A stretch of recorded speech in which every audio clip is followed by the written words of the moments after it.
성경 봉독 시간입니다. 함께 보실 하나님 말씀은 스가랴 14장 9절에서 11절까지 말씀입니다. 스가랴 14장 9절에서 11절. 찾으신 줄 알고 함께 합독하도록 하겠습니다. 저 친구들이 오늘은 집에도 안 가고 이 시간에 다 집에 갈 시간인데 함께 봉독하겠습니다. 시작. 여호와께서 천하의 왕이 되시리니 그날에는 여호와께서 홀로 한 분이실 것이요 그의 이름이 홀로 하나이실 것이라.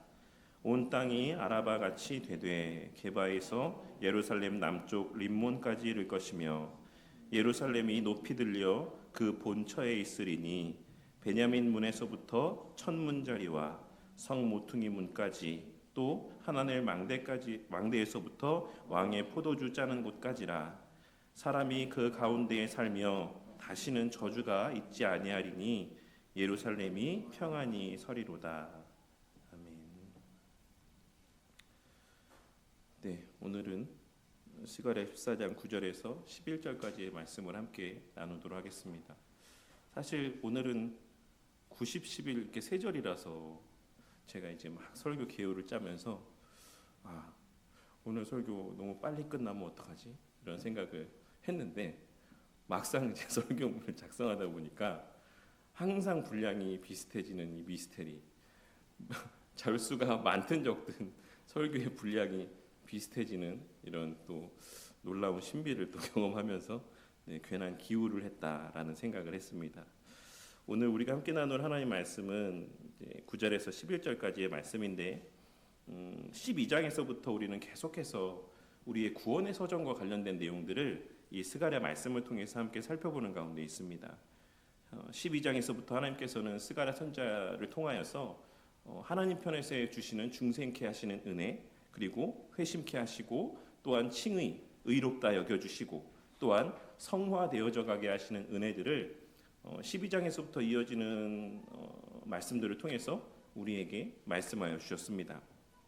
그리고 지난 시간에는 14장 1절에서 8절까지에 기록된 말씀을 통해서 여호와의 날의 최후 승리와 함께 예루살렘으로부터 솟아나오는 마르지 않는 샘물이 여호와의 날 가운데 하나님의 백성들에게 누려지게 될 것이다 라고 하는 예언의 말씀의 의미들을 함께 살펴보았습니다. 그 가운데 특별히 우리는 이 여호와의 날과 관련하여서 중요한 한 가지 사실을 이제 언급을 했죠. 스가랴 선지자가 보았던 여호와의 날은 중첩된 이미지였다라고 하는 사실을 함께 지난 시간에 언급한 바를 기억하실 거라고 생각합니다. 그러니까 우리에게 있어서의 여호와의 날, 이제 지금 우리에게 있어서의 여호와의 날은 이미 이루어진 예수님의 초림과 이제 장차 완성될 예수님의 재림의 날, 이 모든 날들을 이제 포함하는 것이고 이것을 또한 구분지어서 알 수 있죠. 근데 구약의 스가랴 선지자가 바라보았던 여호와의 날의 이미지 가운데는 예수님의 초림과 재림의 그 모든 이미지가 중첩되어져 보여지게 되었다라는 것입니다. 그렇기에 이 스가랴 선지자가 기록하고 있는 여호와의 날에 대한 이 표현들 가운데, 기록들 가운데는 초림과 재림 이것에 대한 어떤 명확한 칼로 무자르듯 하는 어떤 명확한 구별이 아닌 이 중복된 의미지들, 복합적인 의미지들이 요 예언의 말씀들 가운데 기록되어져 있다라는 사실을 우리는 지난 시간의 말씀의 내용을 통해 함께 또 생각해 보았던 것입니다. 그렇기에 사실 이 여호와의 날의 이미지 그리고 의미들은 오늘날 우리에게 있어서는 너무나도 은혜인 것이죠. 왜냐하면 우리는 이 계시가 완성된 시대를 살아가고 있기 때문에 이 말씀들 안에는 이미와 아직, 그리고 개인적, 우주적, 그리고 또한 개인적, 교회적 이런 여러 가지의 복합적인 의미들이 이 안에 다 종합적으로 담겨져 있다라는 사실을 인지함 가운데 이 말씀을 보고 이해할 수가 있는 것입니다. 그 가운데 우리는 예수님의 초림으로 말미암아 하나님의 나라가 이미 이 땅에 임하였고 이제 그 하나님 나라의 현시인 교회 안에서 주께서 공급하여 주시는 생수의 은혜를 마음껏 누리고 만끽하는 자들이 되었다라는 사실을 함께 살펴보았습니다. 이 생수의 은혜는 이미 시작되었고 또한 개인적으로 누려지는 것이기도 하지만 본질적으로 이 생수의 은혜는 어디로부터 공급되어지는 것이다라고 지난 시간에 말씀드렸습니까? 예루살렘으로부터 솟아나는 생수다라고 하는 사실을 통하여서 교회적으로 누려지는 은혜다라는 사실을 우리는 또한 함께 살펴보았고, 이미 교회적 삶 속에서 우리는 이 생수의 은혜를 맛보며 살아가고 있지만 이 은혜는 장차 예수님의 재림의 날에 온전하게, 완전하게, 극치로 맛보게 될 것이다라는 사실 또한도 우리는 함께 생각해 보았던 것입니다. 그렇다면 그러한 말씀들에 이어지는 오늘 본문의 말씀은 어떤 사실들을 우리에게 말씀하여 주고 있다라고 할 수 있겠습니까? 오늘 본문은 이 약속하신 생수의 은혜가 그러면 변함없이 어떠한 상황 속에서도 우리 가운데 누려지고 만끽되어지는 것이냐라고 하는 이 질문에 대한 답을 제공해 주는 내용이라고 할 수가 있습니다. 어떠한 상황 속에서도 이 생수의 은혜는 불변하는 것이냐라고 하는 질문에 대한 답이라고 할 수가 있는 것입니다. 다시 말하면 예수님께서 자기 백성으로 하여금 이 생수의 은혜를 어떻게 누리게 하시고, 또한 그 은혜 아래에 있는 교회가 어떤 복을 실제적으로 누리고 만끽하게 되는 것인지 라고 하는 것을 오늘 말씀을 통해 우리에게 말씀하여 주고 있다라고 할 수 있는 것입니다. 그래서 오늘 말씀은 크게 네 가지의 사실을 함께 살펴볼 텐데, 첫째로는 우리의 구원은 철저히 예수님의 객관적인 구속의 사역에 근거한다라고 하는 것이고, 또 둘째로는 우리의 구원은 지금도 여전히 당신의 백성들을 왕으로 통치하시는 예수님의 통치에 근거한다라는 것이고, 셋째로는 예수님께서는 당신의 통치 가운데 교회의 교회됨의 모습, 곧 교회적 질서와 교제의 모습들 속에서 이 생수의 은혜를 누리고 만끽하게 한다라고 하는 것. 그리고 마지막으로 우리는 주님의 통치가 구현되는 이 교회 공동체 속에서 우리의 구원의 확실성을 주관적으로도 확신해 간다라고 하는 사실들을 오늘 말씀을 통해 함께 살펴보고자 합니다. 이러한 사실들을 염두에 두고 요 네 가지의 사실을 좀 중심으로 해서 오늘 본문의 내용들을 함께 살펴보도록 하겠습니다. 첫째로 우리는 오늘 말씀을 통해 우리의 구원은 철저히 예수님의 이루신 객관적인 구속의 사역, 구원의 사역에 기초하고 근거한다라는 사실을 깨닫게 됩니다. 스가랴 선지자는 8절에서 예루살렘에서 솟아날 생수에 대해서 말씀한 이후에 오늘 본문 9절에서 다음과 같이 말씀하고 있습니다. 여호와께서 천하의 왕이 되시리니 그날에는 여호와께서 홀로 한 분이실 것이요 그의 이름이 홀로 하나이실 것이라. 그리고 11절 말씀에서는 사람이 그 가운데 거하리니 다시는 저주가 있지 아니하리라. 예루살렘이 평안히 서리로다. 이 두 절은 사실 떨어져 있는 말씀이긴 하지만 사실은 하나의 의미를 말씀하고 있는 내용이라고 할 수 있습니다. 9절은 왕권의 선언이고 11절은 그 왕권이 당신의 백성들에게 가져다주는 결과적인 어떤 모습에 대한 말씀이라고 할 수가 있는 것입니다. 그리고 그 결과의 핵심이 무엇이라고 말씀하고 있습니까? 다시는 저주가 없다라는 것이었습니다. 이 말씀을 제대로 이해하기 위해서는 성경에서 말하는 저주가 어떤 의미인지에 대하여 먼저 우리는 좀 생각해 볼 필요가 있습니다. 일반적으로 우리는 저주를 이야기할 때 세상 사람들이 생각하는 저주는 그저 불행한 일, 무엇인가 안 좋은 일, 이런 것들을 저주라고 생각하는 경우들이 있지만 성경에서 말하는 저주는 항상 하나님의 언약과 관계되어서 언급되어진다라는 사실을 우리는 잘 알고 있습니다. 그렇기에 이 저주, 성경이 말하는 저주는 죄에 대한 하나님의 언약적인 심판의 어떤 모습들, 그 죄의 결과에 대한 하나님의 말씀의 내용들을 의미한다라고 할 수가 있는 것입니다. 아담이 타락했을 때 하나님은 땅을 저주했고 사람은 수고와 고통 가운데 또 죽음 가운데 놓이게 되었습니다. 그리고 율법 아래서 이스라엘 백성들은 이 언약을 어기게 될 때마다 저주의 선언 아래 서게 되었습니다. 그 구체적인 여러 내용들이 신명기 28장의 말씀 가운데 세세하게 언급되어져 있는 것을 우리는 보게 됩니다. 그리고 이러한 내용들을 통해서 우리가 알 수 있는 것은 궁극적으로 이 저주의 본질은 하나님과의 관계의 단절이라는 사실을 확인할 수가 있습니다. 그런데 오늘 본문의 말씀은 이러한 하나님과의 관계의 깨어짐의 저주가 완전하게 제거되게 될 것이다 라고 말씀해 주고 있는 것입니다. 이것이 어떻게 가능한 것이다라고 말씀하고 있는 것입니까? 그것이 바로 예수님의 이루신 객관적인 구원의 사역에 기초한다라고 말씀하고 있는 것입니다. 여기서 우리는 먼저 오늘 본문의 저주라고 언급되어진 이 표현을 통해서 명시적으로 암시되어져 있는 그리스도의 수동적인 순종에 대해서 생각해 보게 됩니다. 그리스도께서는 십자가에서 자기 백성을 대신하여 저주를 받으셨습니다. 이에 대해서 갈라디아서 3장 13절은 다음과 같이 말씀을 하고 있습니다. 그리스도께서 우리를 위하여 저주를 받은 바 되사 율법의 저주에서 우리를 속량하셨으니, 이것은 단지 하나님의 진노가 누그러지게 되었다라는 것을 말씀하고 있는 것이 아닙니다. 본래 자기 백성에게 임했어야지만 되었을 이 언약적인 저주가 그리스도에게 전가되었고, 그리스도께서 십자가상에서 이 저주를 실제적으로 담당하셨다라는 사실을 말씀하고 있는 것입니다. 그렇기에 그리스도 안에 있는 자에게는 이제 더 이상 이런 율법적인 언약적인 저주가 남아있지 않게 된 것입니다. 그러나 예수님께서 우리를 위해서 행하신 일은 이와 같이 우리가 받았어야 될 그 저주를 대신 감당하여 주신 것뿐만이 아닙니다. 예수님께서는 하나님 나라 백성들에게 요구되어지는 율법의 모든 요구까지 다 충족하여 주셨다라는 사실 또한 우리는 잘 알고 있습니다. 그 사실이 오늘 말씀에는 어떻게 언급되어지고 있습니까?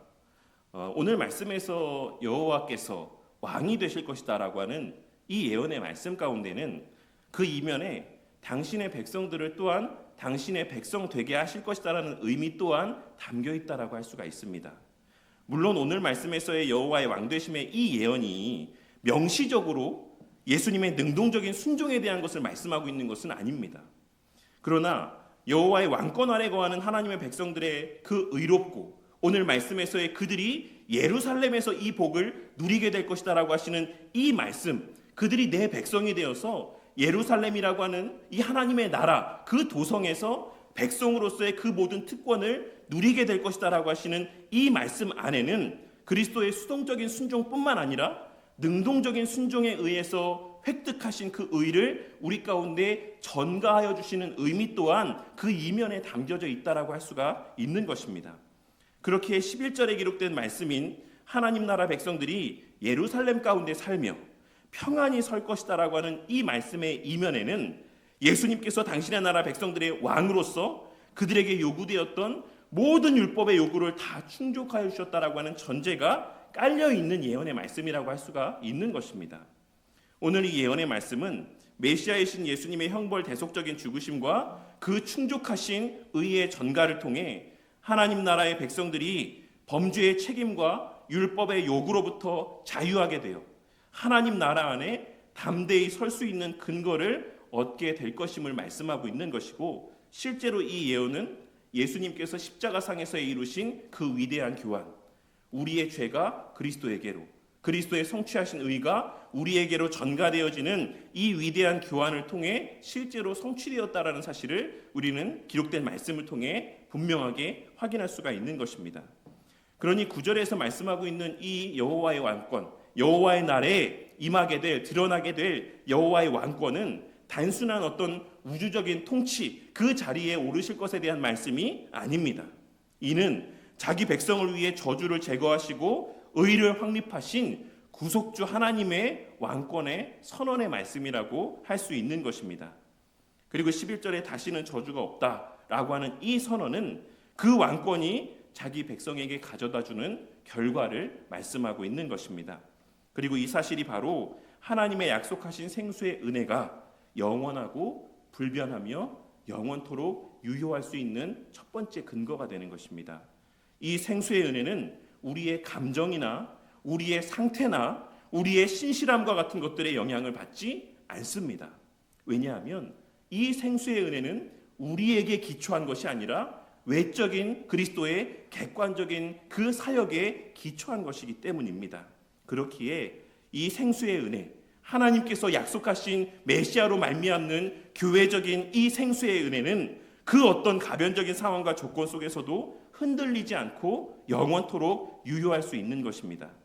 그리고 또한 둘째로 우리는 오늘 말씀을 통해서 우리의 구원의 확실성은 그 객관적인 그리스도의 사역에 기초할 뿐만 아니라 지금도 여전히 당신의 백성들을 다스리시는 예수님의 통치에 근거한다라는 사실 또한 알 수 있습니다.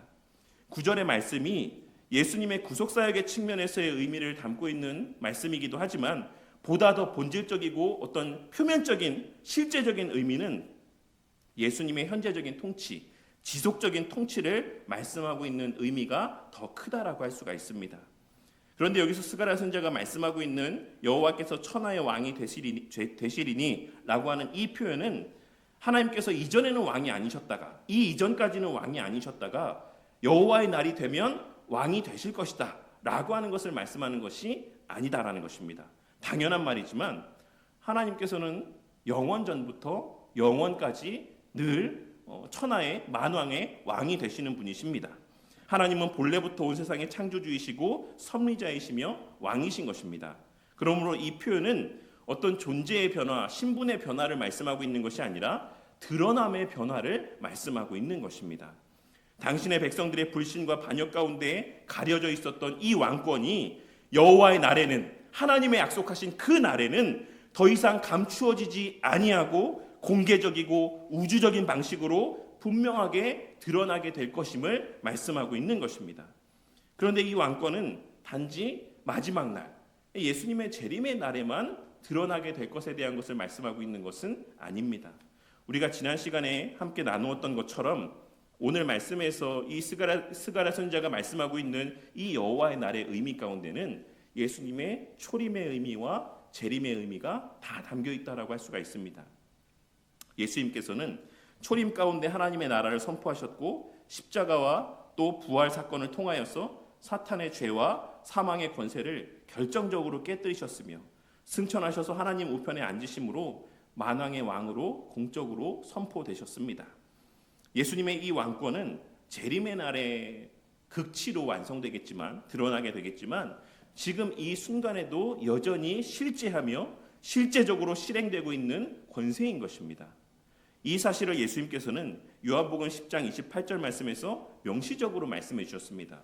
내가 그들에게 영생을 주노니 영원히 멸망하지 아니할 것이요 또 그들을 내 손에서 빼앗을 자가 없느니라. 예수님께서는 구속사역을 완성하신 이후에 전에 말씀드렸던 것처럼 이제 나는 내 할 바 다 했다, 이제 나는 좀 쉬어야겠다 라고 뒷짐지고 그저 물러나 있으신 것이 아닙니다.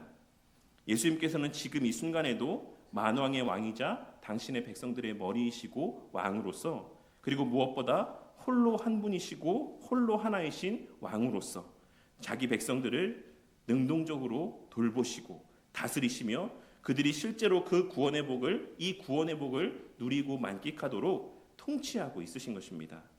스가랴 선지자의 그의 이름이 홀로 하나이실 것이라 라고 하는 이 말씀은 신명기 6장 4절에 기록된 우리에게 쉐마 말씀이라고 잘 알려져 있는 이 말씀인 이스라엘아 들으라 우리 하나님 여호와는 오직 유일한 여호와이시니 라고 하는 말씀과 동일한 의미의 말씀으로 하나님께서는 여호와의 날, 그 메시아에 임하게 될 그 날이 되면 이 고백이 우주적으로 성취가 되어지고 무엇보다 당신의 백성들의 그 입술에서 이 고백이 진심으로 고백되어질 것을 말씀하고 있으신 것이며 또한 이러한 고백이 그들의 입술 가운데 터져 나오도록 통치하시고 다스리실 것에 대한 것을 말씀하고 있으신 것이다라고도 할 수 있는 것입니다.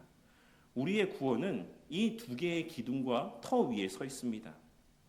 예수님의 이루신 객관적인 구속의 사역과 또한 지금 이 순간에도 여전히 우리를 다스리시며 통치하시는 예수님의 그 통치, 이 왕적인 통치, 이 두 기둥 위에 서 있기에 우리의 받은 구원의 은혜는 그 어떠한 환경과 여건 속에서도 결코 흔들릴 수가 없는 것입니다.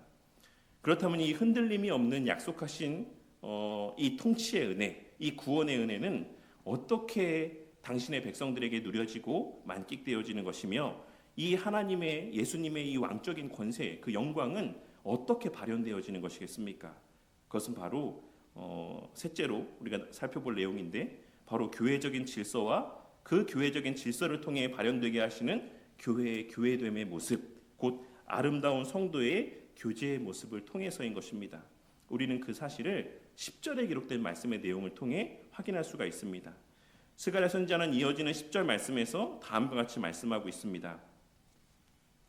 온 땅이 아라바같이 되되 게바에서 예루살렘 남쪽 림몬까지 이를 것이며 예루살렘이 높이 들려 그 본처에 있으리니 베냐민 문에서부터 천문자리와 성 모퉁이 문까지 또 하나넬 망대에서부터 왕의 포도주 짜는 곳까지라. 이 말씀은 표면적으로는 어떤 지형에 대한 것들을 언급하고 있는 것처럼 보여집니다. 온 땅이 평평해지고 예루살렘은 높이 들리게 된다라고 말씀하고 있는 것입니다. 그러나 이는 단순한 어떤 지리적인 어떤 내용에 대한 어떤 상황에 대한 것을 말씀하고 있는 것이 아닙니다. 이는 하나님의 도성 곧 교회가 가지는 탁월함과 견고함과 어떤 그 중심성에 대한 것을 말씀하고 있는 예언의 내용이라고 할 수가 있는 것입니다. 아라바는 아시겠지만 요단 골짜기의 넓고 평탄한 지역을 의미합니다. 제가 예전에 예루살렘을 갔다 온 적이 있었는데 진짜 엄청나게 평평한 광야예요. 그러니까 평야라고 불러야 되나요? 그 지역을 의미합니다. 온 땅이 낮아지고 평탄해진다라고 하는 것은 인간의 교만과 세상에 높아진 것들이 낮아지게 될 것이다라는 것을 말씀하고 있는 것입니다. 그리고 이사야 2장 그리고 미가 4장에서 말씀하고 있는 바와 동일하게 오늘 말씀에서의 스가랴 선지자도 여호와의 전의 산이 산들 위에 굳게 서게 될 것이다. 높아지게 될 것이다 라고 말씀하고 있습니다. 그런데 여기서 우리가 주의 깊게 살펴봐야 될 표현이 있는데 그것은 바로 본처에 있을 것이다 라고 하는 표현입니다. 사실 왜 이렇게 표현했는지는 잘 모르겠어요. 제자리에 있을 것이다 라고 표현했으면 더 좋았을 텐데 본처라는 표현이 조금 이렇게 이해하기가 쉽지 않은 표현이라서 이 말씀은 그 본래 있어야 될 그 본래 자리에 있게 될 것이다 라고 하는 말씀입니다. 이는 하나님의 나라가 본래 있어야 될 그 영광스러운 자리, 그 존귀한 그 자리, 여호와의 날이 되면 그 하나님의 나라가 본래 있어야 될 그 자리에 서게 될 것이다 라고 하는 것을 말씀하고 있는 것으로 여호와의 날이 되어 우리의 참된 왕이신 메시아가 오시면, 예수님께서 오시면 멸망하고 포로 생활 가운데 있었던 당시의 이스라엘 백성들의 그 비참한 모습에서 벗어나 하나님 나라의 영광과 아름다움이 밝히 빛나고 드러나게 될 것임을 말씀하고 있는 것입니다. 그렇다면 이 예언은 예수님의 초림으로 어떻게 성취가 되었습니까? 히브리서 12장 22절과 23절 말씀해 보시면 히브리서 기록자는 다음과 같이 말씀합니다. 너희가 이른 곳은 시온산과 살아계신 하나님의 도성인 하늘의 예루살렘과. 히브리서 기록자는 교회가 이미 시온산과 살아계신 하나님의 도성에 이르렀다라고 말씀하고 있습니다. 그러므로 스가랴가 본 이 높아진 예루살렘은 최종적으로는 하나님이 세우시는 새 창조의 공동체를 의미하는 것이며 현재적으로는 그 영광을 선취적으로 맛보며 누리고 만끽하고 있는 교회를 말씀하고 있는 것입니다. 그렇다면 이 본처에 있으리니 라고 하는 이 말씀은 교회에 어떻게 적용이 될 수 있는 말씀이자 그 성취의 모습은 무엇이겠습니까? 오늘 말씀에서 스가랴 선지자가 말씀하고 있는 이 교회가 높아질 것이다 라고 하는 이 말씀은 사실 어떤 일부 분들에게는 이제 교회가 점점 더 세상으로부터 권세를 얻게 되고 높아지게 되고 막강한 어떤 권력, 권위 이런 것들을 발휘하게 될 것이다 라는 말씀으로 좀 이해가 되는 말씀의 내용이기도 합니다. 하지만 이 스가랴 선지자의 예언, 여호와의 날이 되면 예수님께서 임하시면 교회가 그와 같이 높임을 받게 될 것이다라는 이 의미는 어떤 그와 같은 세상적이고 어떤 물리적인 어떤 높아짐에 대한 예언의 말씀이 아닙니다. 우리가 그 사실을 어떻게 알 수 있습니까? 우리는 예수님께서 높아짐과 낮아짐에 대해서 하신 말씀을 통해 사실 이 말씀의 성취의 모습이 무엇인가를 생각해 볼 수가 있습니다. 예수님께서는 마태복음 23장 12절을 말씀을 비롯한 모든 공간복음서에서 똑같은 말씀을 하고 있는데 그 가운데 대표적인 말씀이 23장 12절의 마태복음, 누구든지 자기를 높이는 자는 낮아지고 자기를 낮추는 자는 높아지리라 라고 말씀하셨다는 사실을 우리는 너무나도 잘 알고 있습니다. 그리고 무엇보다 예수님 자신이 어떻게 높아지셨습니까? 예수님 자신은 성육신과 십자가 대속의 그 모든 사건의 극치의 비하를 경험하신 이후에 극치의 영광을 다시 누리고 그 영광의 자리에 서게 되신 것을 우리는 잘 알고 있습니다. 그러니 스가랴 선지자의 이 예언의 말씀, 여호와의 날이 되면 교회가, 하나님의 나라가 높임받게 될 것이다 라고 하는 이 말씀은 하나님 나라의 그와 같은 역설적인 원리에 대한 것을 말씀하고 있는 것으로 우리는 이해할 수 있어야지만 되는 것입니다. 교회가 마지막 날이 되면, 마지막 날이 되어 갈수록 예수님의 그 재림이 임하게 되면, 그리고 예수님 초림 이후에 그 모든 이 천년 왕국의 이 모든 시대 가운데 교회가 점점 세상적으로도 왕성하여지고 힘을 얻게 되고 세상에서 떵떵거리며 어떤 권력, 권위를 발휘하게 될 것이다 라고 하는 말씀으로 우리는 오늘의 이 말씀의 내용들을 이해해서는 안 된다라는 것입니다. 이 말씀은 초대교회 성도의 모습들을 통해 우리는 이 예언이 어떻게 성취되었는지를 너무나도 생생하게 확인할 수가 있습니다. 너무 많이 말씀해서 이 내용은 다 아시겠지만, 믿는 사람이 다 함께 있어 모든 물건을 서로 통용하고 자기 재산과 소유를 팔아 각 사람의 필요를 따라 나눠주며 라고 하는 이러한 삶의 모습을 통해, 그러니까 자신의 것을 자신의 것으로 여기지 아니하고 늘 자신에게 허락된 모든 하나님으로부터 받은 은혜와 유익들을 이웃을 위해 나누어주며 그들을 섬기는 수단으로 사용한 이러한 모습들을 통해 세상으로부터 교회가 받은 평가, 어떤 그 모습은 무엇이었습니까? 온 백성에게 칭송을 받으니. 예수님께서는 자신이 친히 본을 보이신 대로 서로를 더 낮게 여기며 서로를 내 몸과 같이 사랑하며 섬기게 하심의 모습을 통하여서 이미 임한 하나님 나라의 복을 그들 스스로도 누리고 만끽하게 하셨을 뿐만 아니라 예수님의 천하의 왕이 되셨음을 온 세상 가운데 드러나게 하셨다라는 것입니다. 그 목적을 위해 예수님께서는 교회의 질서를 주셨고 직분을 주셨습니다. 예수님께서는 교회적인 질서와 직분들을 통하여서 은혜의 방편들을 허락하여 주셨고 이 은혜의 방편들을 통해 참된 성도의 교제를 나누게 하시며 서로 사랑하게 하시는 것이고, 이를 통해 우리 각자에게는 우리의 하나님의 자녀됨, 예수님의 자녀됨을 확신케 하시고 세상 속에서는, 세상 가운데는 우리의 예수님의 제자됨, 하나님 나라의 이미 임함을 드러내는 수단이 되게 하신 것입니다. 그리고 이 교회적인 은혜는 교회 공동체 구성원 누구에게나 편만하게 흘려져 가는 은혜입니다.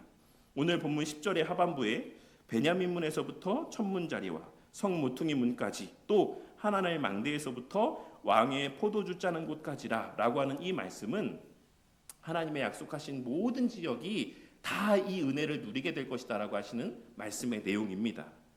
그리고 우리는 이 예언의 성취를 또 사도행전 4장에 기록된 말씀의 내용을 통해 확인할 수가 있는 것입니다. 믿는 무리가 한 마음과 한 뜻이 되어 모든 물건을 서로 통용하고 자기 재물을 조금이라도 자기 것이라 하는 이가 하나도 없더라.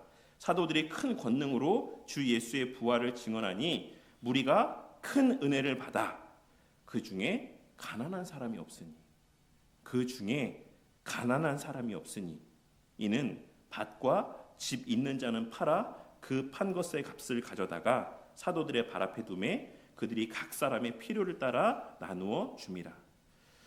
이 1차적인 어떤 표면적인 성취는 초대교회의 이러한 편만한 은혜의 공유를 통해서 성취되었다라는 사실을 우리는 사도행전의 말씀을 통해 보게 됩니다.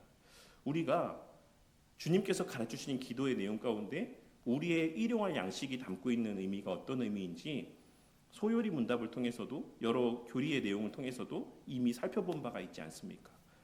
이것은 단순히 어떤 말씀의 은혜를 말하거나 혹은 물질적인 은혜, 어떤 이 단편적인 것들을 말씀하고 있는 것이 아니라 무엇을 의미한다라고 말씀드렸습니까? 교회 공동체 구성원 모두가 하나님 나라의 복을 누릴 수 있는 상황과 여건을 의미한다라고 말씀을 드렸습니다. 그것을 위한 정치 체계도 그렇고 경제적인 상황도 그렇고 가정적인 어떤 문제들도 그렇고 이 모든 문제들이 다 해결이 되고 해소가 되어서 하나님 나라의 복을 우리가 다 함께 매일같이 편만히 누릴 수 있게 해달라고 하는 그 내용이 바로 우리의 일용할 양식을 위한 간구의 의미 가운데 담겨져 있는 바라고 할 수가 있는 것입니다. 우리는 이 사도행전 4장에서의 초대교회 성도들이 함께 자신의 소유들을 나누었던 모습이 그냥 단순히 어떤 공산주의나 사회주의 어떤 이념에 따라 그냥 함께 이 모든 것을 공유하고 하는 것, 이런 것을 말씀하고 있는 것이 아닌, 이는 그 누구도 어떤 제약 하나님 나라의 복, 하나님과의 관계적인 은혜를 누리는 데 있어서 그 어떤 누구도 그 어떤 제약도 받지 않게 하기 위한 하나의 하나님의 베풀어 주신 은혜의 모습이라는 사실로 이해할 수 있어야지만 되는 것입니다. 그리고 이 성취된 모습이 바로 스가랴 선지자가 오늘 말씀에서 이 하나님 나라의 복이 그 예루살렘 그 어디까지도 소외됨이 없이 편만하게 누려지게 될 것이다라고 하는 이 예언의 말씀의 의미 가운데 담겨져 있다라고 할 수가 있는 것입니다. 이처럼 예수님께서는 교회적인 질서와 성도의 교제를 통해 당신의 통치를 실제적으로 지금 이 순간에도 구현하고 있으십니다. 그리고 여기서 우리가 한 가지 또 생각해 볼 것은 은혜의 방편이라고 우리가 흔하게 이야기하는 이 말씀, 교회적 말씀과 또 성례와 공동체적 이 기도는 무엇을 지향해야 된다라고 하는 것을 알 수 있는 것입니까? 참된 성도의 교제를 지향해야지만 됩니다. 이 은혜의 방편들을 행하는 것 그 자체가 목적이 아니라 하나님께서 교회에 이 은혜의 방편을 왜 허락하셨는지, 어떤 목적을 위해 허락하셨는지를 우리는 성경 전체의 말씀과 그 하나님 나라의 원리를 통해 발견하고 깨달을 수 있어야지만 되는 것입니다. 우리는 이러한 교회의 표지가 바르게 시행되고 있어, 이런 것들을 그저 내보이고 자랑하며 우리 교회는 건전한 교회다, 바른 어떤 말씀 위에 세워진 교회다, 이러한 것들을 드러내는 수단으로서 은혜의 방편들을 허락하신 것이 아니라 이 은혜의 방편의 은혜들은 결국 성도의 참된 교제를 지향하고 성도의 참된 서로의 사랑함을 지향해야지만 된다라는 사실을 우리는 이러한 말씀의 내용들을 통해 발견하고 깨달을 수 있어야지만 된다라는 것입니다. 이처럼 예수님께서는 교회적인 질서와 성도의 교제를 통해서 당신의 그 통치의 모습들을 지금 이 순간에도 구현하고 있으신 것입니다. 그러면 이러한 은혜가 개인적으로는 어떤 의미가 있는 것이겠습니까? 우리 개인에게는 스가랴 선지자는 11절의 말씀을 통해 그 사실을 우리에게 말씀하여 줍니다. 우리는 이 11절에 기록된 말씀을 통하여서 주님의 통치가 구현되는 이 교회 공동체 속에서 우리는 우리의 구원의 확실성을 주관적으로도 확신해 가게 된다라는 사실을 알 수 있는 것입니다. 스가랴 선지자는 11절 말씀에서 사람이 그 가운데 거하리니 다시는 저주가 있지 아니하리라, 예루살렘이 평안히 서리로다 라고 말씀하고 있습니다. 사실 여기서 평안이라고 번역되어 있는 표현은 어떤 경우에는 되게 어떤 샬롬적인 의미로 이해가 될 수도 있는 좀 번역이긴 한 것 같아요. 근데 사실 이 평안이라고 번역되어 있는 히브리어의 원뜻은 견고함, 안전함입니다.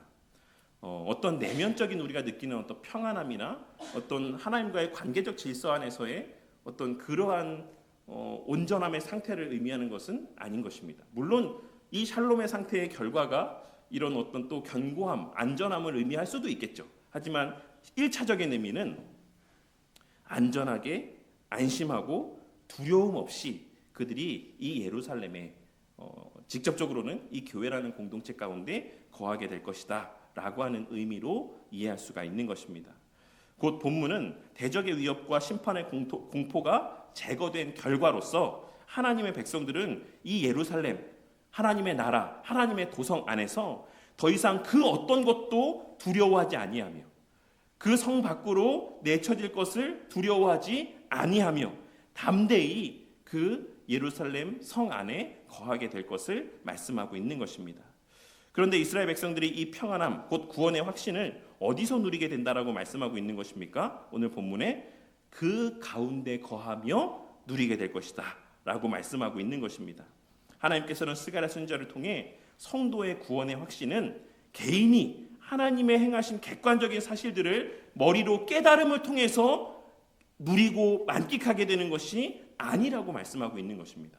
물론 그런 면들도 있죠. 하지만 본질적으로는 교회라는 공동체 안에서 이 예루살렘 안에서 누리게 되는 것이다라고 말씀하고 있는 것입니다. 이와 관련해서 웨스트민스터 신앙고백서 18장 말씀 가운데는 18장 내용들 가운데는 다음과 같은 내용이 언급되어지고 있습니다. 18장 2항의 내용입니다. 이 확신은 오류 가능한 소망에 근거한 추측적 개연성이 아니라 구원의 약속들에 대한 신적 진리에 근거한 믿음의 무오한 확신이다. 이 확신은 구원에 이르는 은혜들의 내적인 증거와 양자의 영의 증거에 근거한다. 여기서 언급되고 있는 확신의 근거가 세 가지가 있습니다. 첫째는 구원의 약속에 대한 믿음, 둘째로는 은혜들의 내적인 증거, 그리고 셋째로는 성령의 증거입니다. 그런데 이 세 가지 모두는 개인적으로 주어지는 것이 아닌 본질적으로 교회 공동체 안에서 주어지는 것입니다. 말씀이 선포되는 예배 가운데 우리는 이 약속들이 확인되어지고 성례를 통해 이 약속이 인치어지는 것을 보게 되고 경험하게 되며 성도의 교제 가운데 이 은혜의 증거들이 서로에게 확인되어지고 또한 더욱더 증진되어지는 것이다라고 할 수가 있는 것입니다. 그리고 이어지는 18장 3항에서는 이렇게 말씀하고 있습니다.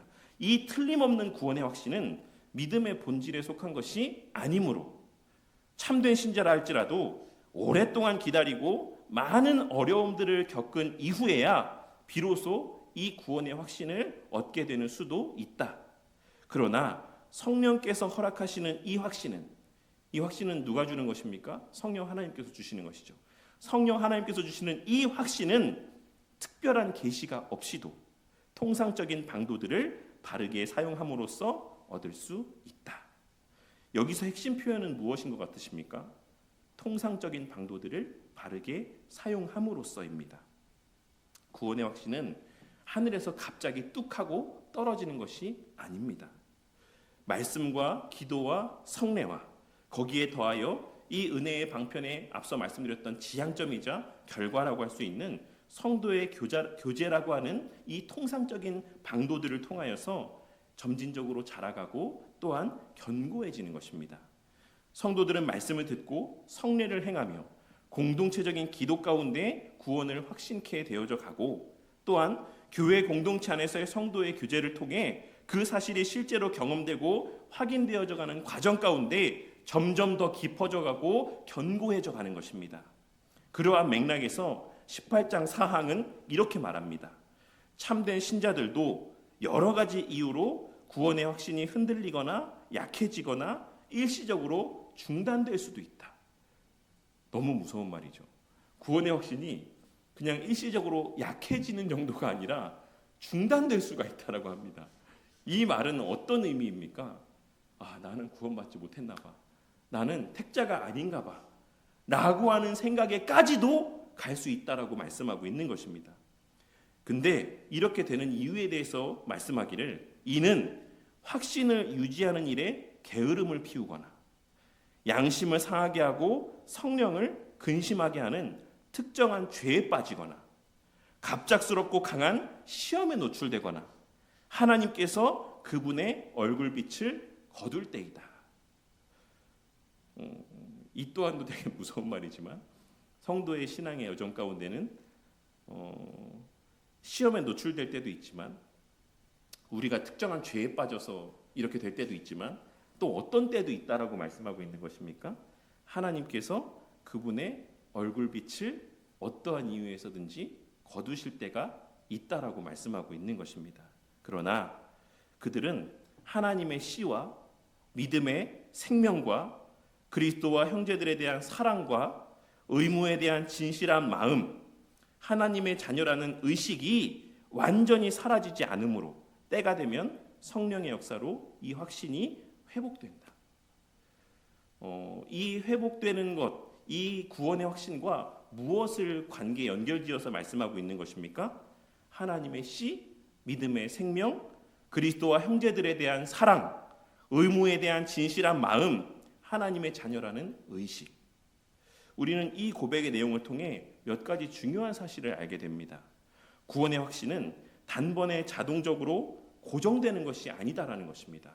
이 땅에 살아가는 가운데 구원의 확신은 통상적인 방도들을 바르게 그리고 부지런히 사용할 때 자라가고 견고해지는 것이며 반대로 이 방도들을 소홀히 하면 이 구원의 확신은 약해질 수도 있고 심지어는 구원의 확신이 중단되는 경우들도 있을 수 있다라고 말씀하고 있는 것입니다.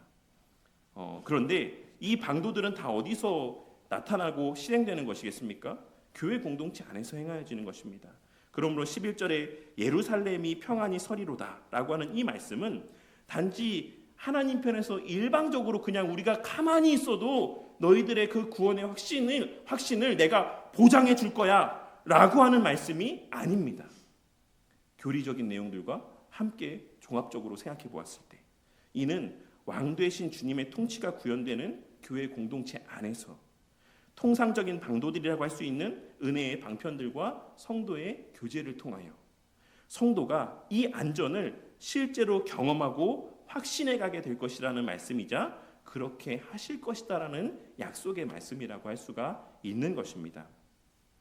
객관적 구원의 사실에 대한 믿음과 주관적인 확신의 성장, 이 두 가지가 함께 작용할 때 성도는 진정한 의미에서 평안히 서게 되는 것이며 그 구원의 확신을 그 마음 가운데 견고하게 갖게 되는 것이며 이 확신 속에서 더욱 하나님 나라 중심의 삶을 살아가며 또 다른 지체들의 구원의 확신의 통로가 되고 하나님 나라의 영광을 드러내는 수단이 되는 것입니다. 오늘 이 말씀의 내용들을 우리는 오늘날 이 시대 가운데 어떻게 적용할 수 있겠습니까? 오늘 말씀을 통해 우리는 우리의 구원이 예수님의 이루신 사역에 근거한다라는 사실을 깨닫고 그로 말미암는 담대함과 소망 가운데 살아갈 수 있습니다. 오늘 본문이 가장 먼저 우리에게 말씀하고 있는 것은 우리는 더 이상 저주 아래 있지 않다라는 것입니다. 우리는 살아가며 때로는 내 마음과 같지 않은 모습들로 인해서 낙심하고 또 염려에 빠지게 될 때도 있습니다. 말씀을 들을 때에는 그래 내가 진짜 말씀대로 살아야지. 내가 진짜 반응하는 마음대로 결단과 다짐대로 내가 진짜 열심히 한번 살아봐야지 라고 하는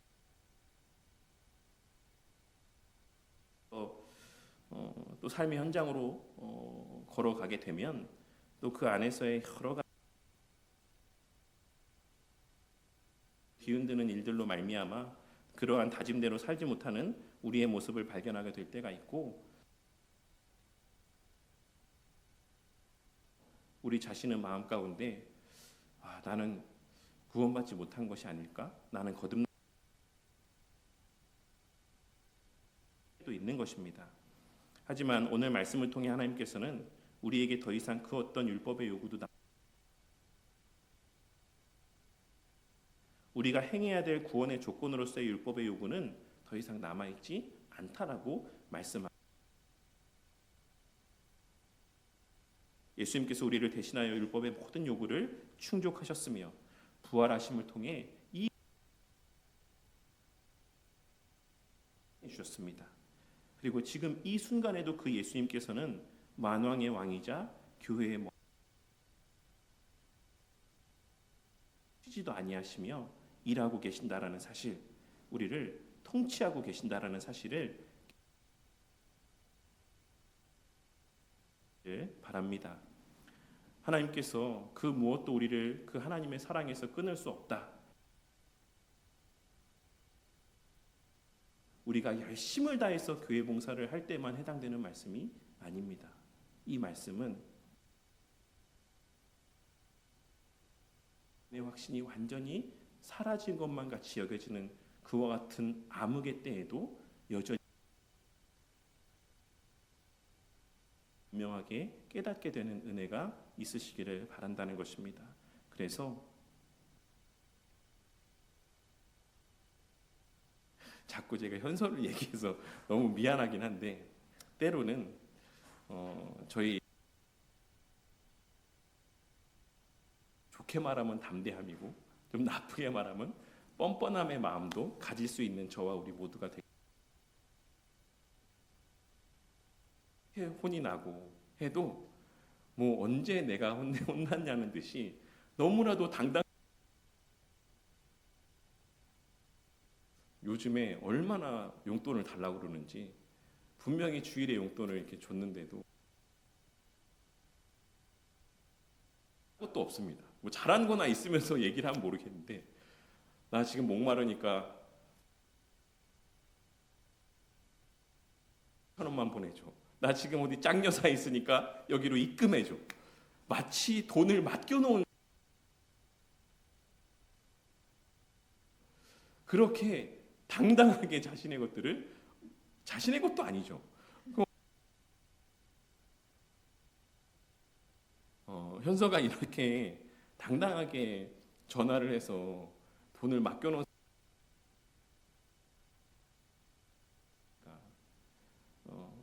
부모와 자식의 이 관계는 내가 뭐 어떤 그가 확신하고 있기 때문이라고 생각을 합니다. 그래서 저는 가끔씩 관계가 없었으면 좋겠다 막 이렇게까지도 막 얘기를 해도 우리 현서의 마음속에는 그게 말이 되냐라는 생각을 갖고 있는 것 같습니다. 우리 성도님들도 앞에 그러니 너무 우리의 부족 말미암아서 자책하고 낙심하고 때로는 더 나아가 생각에까지 나아가게 될 만한 상황이 온다라고 할지라도 우리의 그 구원이 예수님이 이루신 그 객관적인 구원의 사역과 지금도 여전히 우리를 바라보시고 돌보시고 기억하고 때로는 그 사실을 있는 그대로 고백하시며 하나님 저입니다. 불쌍히 여기시고 조금씩 더 자라가게 하시고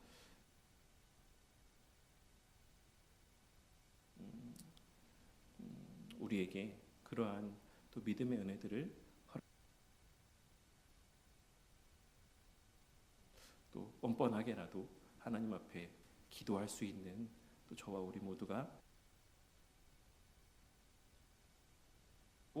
웨스트민스터 신앙고백서 18장의 내용을 늘 상기하고 마음 가운데 새기며 삶을 살아가는 또 저와 우리 모두가 되기를 바랍니다. 예수님께서 명령하신 그 질서 가운데 우리에게 요구하시는 바는 예수님을 위한 게 아닙니다. 다스리심의 이 모든 모습들은 우리를 어떤 또 다른 굴레, 멍에 가운데 우리가 이미 허락받은 우리에게 이미 허락된 그 온전한 예루살렘의 복 충만히 누리고 만끽하게 하시기 위한 수단으로서 주시는 말씀. 통상적인 방도들을 정말 깨어서 열심을 다해 선용하며 살아가지 아니할 때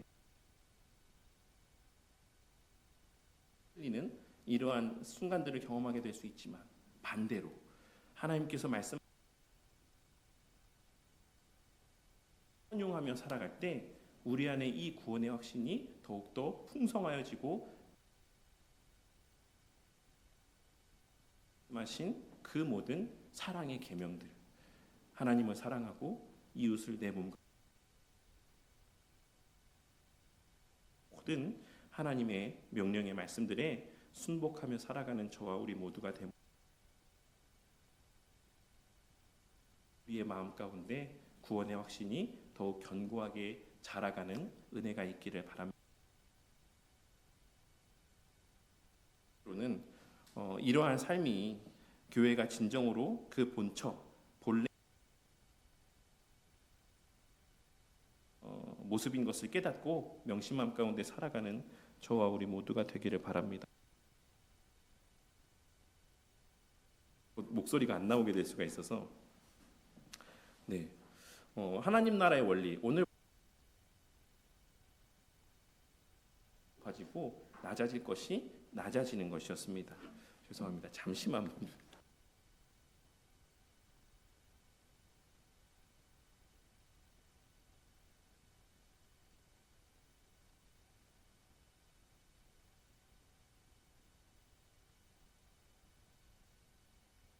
이렇게 설교가 흐름이 끊어지면 안 되는데 높아질 것이 높아지고 낮아질 것이 낮아지는 이것이 하나님 나라의 원리였습니다. 그리고 이 높아짐 또한 세상의 방식을 통해서가 아닌 예수님의 방식을 통해 높아지게 되는 것임을 우리는 오늘 말씀을 통해 깨닫게 되었습니다. 이 사실을 통해서 좀 두 가지의 것을 좀 생각해봤으면 좋겠습니다. 첫째로는 교회 안에서 높아져야 될 존재는 오직 우리 주 예수 그리스도밖에 없다라는 사실을 늘 명심하고 살아가는 저와 우리 모두가 되기를 바랍니다. 우리 모두는 다 낮아져야지만 될 존재들입니다. 이 사실을 깨닫고 늘 예수님의 은혜만을 자랑하며 내 공로를 내세우는 자들이 되지 않기를 바랍니다. 내가 이렇게 충성했는데, 내가 이렇게 헌신했는데 라고 하는 마음들을 갖게 될 때 우리는 누군가에 대하여 서운한 마음을 갖게 되고 또 많은 원망의 마음들을 갖게 될 수 있음을 깨닫고 오직 모든 것이 하나님의 은혜로 나에게 허락되어서 내가 이와 같이 헌신할 수 있고 또한 섬길 수 있다라는 사실을 깨닫고 주께만 영광 돌리는 저와 우리 모두가 되기를 바랍니다. 그리고 또한 교회가 영광스럽게 되는 방식 또한 세상적인 방식과 원리를 통해서가 아닌 예수님께서 나타내 보이신 본을 통해서 우리가 알 수 있는 것처럼 낮아짐의 방식을 통해서 섬김의 원리를 통해서인 것을 늘 깨닫고 명심함 가운데 살아가는 저와 우리 모두가 되기를 바랍니다. 이는 개인적으로도 적용되어질 수 있는 것이지만 교회적으로도 적용되어질 수 있는 말씀입니다. 무슨 말이냐면 교회가 사람의 수가 많아지고 의리의리한 건물들을 세우게 됨을 통해서 높아지게 되는 것이 아니다라는 것입니다. 이 사실을 우리는 너무나도 잘 알고 있지 않습니까? 오늘날 한국 교회가 동네의 작은 어떤 이런 상가 교회들로 인하여서 세상으로부터 지금의 이와 같은 대접들을 받고 있는 것인지 아니면 우리 모두가 다 소망하는 되기를 바라는 그런 대형 교회들의 모습 때문에 오늘날 한국 교회가 이와 같이 손가락질을 받고 비난을 받게 된 것인지에 대해서 좀 한번 깊이 생각해 보며 교회를 영광스럽게 하겠다, 하나님께 영광 돌리겠다라고 하는 미명하에 내 욕심을 채우고 우리의 욕심을 채우기 위한 어떤 부질없는 열심들을 나타내 보이는 자들이 되지 않기를 바랍니다.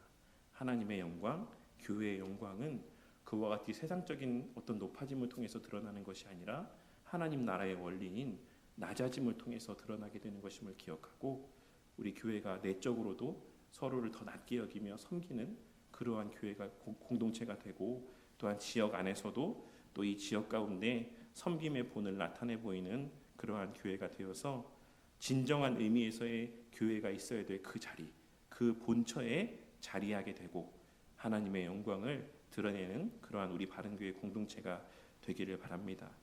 말씀을 맺겠습니다. 우리가 매주일 예배 때마다 봉독하는 하이델베르크 요리문답 1문답에서는 다음과 같이 고백을 하고 있습니다. 살아서나 죽어서나 당신의 유일한 위로는 무엇입니까? 살아서나 죽어서나 나는 나의 것이 아니요 몸도 영혼도 나의 신실한 구주 예수 그리스도의 것입니다. 그리스도께서는 그의 보혈로 나의 모든 죄값을 완전히 치르고 나를 마귀의 모든 권세에서 해방하셨습니다. 또한 하늘에 계신 나의 아버지의 뜻이 아니면 머리털 하나도 땅에 떨어지지 않도록 나를 보호하시며 참으로 모든 것이 합력하여 나의 구원을 이루도록 하십니다. 그러함으로 그의 성령으로 그분은 나에게 영생을 확신시켜 주시고 이제부터는 마음을 다하여 즐거이 그리고 신속히 그를 위해 살도록 하십니다. 오늘 말씀은 어떤 면에서는 이 하이델베르크 요리문답 1문답의 내용을 가장 확실하게 뒷받침해 주는 성경의 어떤 증언이라고도 할 수가 있을 것입니다. 우리 성도님들 각자의 마음 가운데는 하나님과 교회, 성도들을 향한 많은 선한 마음들과 바람들이 다 있을 거라고 생각합니다. 하지만 우리의 육신이 연약하여 그 바람대로 살지 못할 때도 많이 있습니다. 하지만 그럼에도 불구하고 낙심치 마시고 그것이 성도님들이 거듭나지 않았다라는 증거가 될 수 없다라는 사실을 깨닫고 늘 주님의 지금도 유효한 통치의 은혜 가운데 이 교회 공동체 안에서 서로의 섬김을 통해 우리의 구원의 확신을 더욱더 견고히 또한 누려가고 또 세워가고 서로의 섬김의 모습을 통해 하나님의 영광을 드러내며 주님 다시 오시는 그 날까지 하나님 나라의 복을 누리고 만끽하며 이 세상 가운데 그 하나님 나라에 이미 임하였음을 우리의 서로를 향한 섬김의 삶을 통해 마음껏 발현하며 또 살아가는 우리 바른교회 공동체가 되기를 주님의 이름으로 간절히 축원합니다.